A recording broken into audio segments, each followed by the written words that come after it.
So wrap up time for Slivers on Much Abrew About Nothing, and the deck was pretty sweet. So there's a couple things that stuck out to me. First off, I was really surprised at how complicated the deck is to play.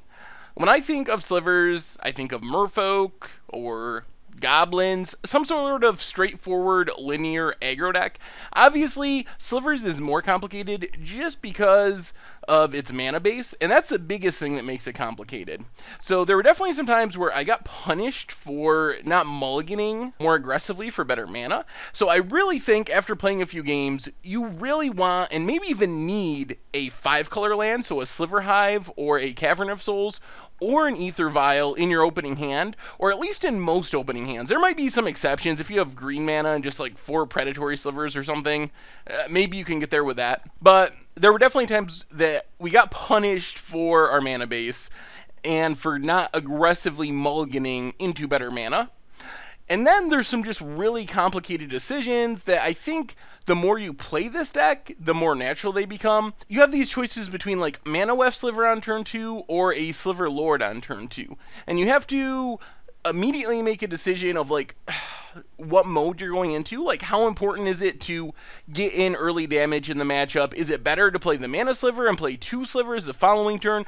Do you need to prioritize playing a protection Sliver, like Diffusion Sliver, or a Spellskite even, before you play your Mana Weft Sliver, because you're going to get blown out? So there's actually a lot that goes into this deck, and playing it optimally is a lot more challenging than I ever would have imagined. If you look at this deck, you see a whole bunch of Slivers and a whole bunch of Sliver Lords, and you think, well, it's pretty simple. You play a bunch of Slivers, you play a bunch of Sliver Lords, you attack and win. And why that's true in some games, there are also games that are way more tricky and way more complicated than that.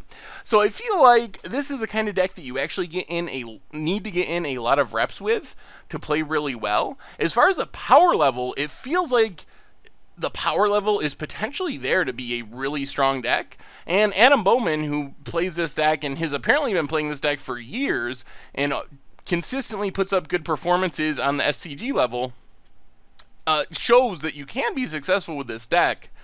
But I think it takes a lot of practicing to get to that level. It doesn't seem like the kind of deck you just pick up and naturally play perfectly or even very well. It seems like you got to put the time in to learn the best lines, learn the optimal plays, learn all the synergies. So my recommendation would be, if you're interested in Slivers on a competitive level, you probably are going to want to play it for a while and really get in the matches with it. So I don't know. Overall, we went 2-2 in the videos, and I felt like we could have been 3-1.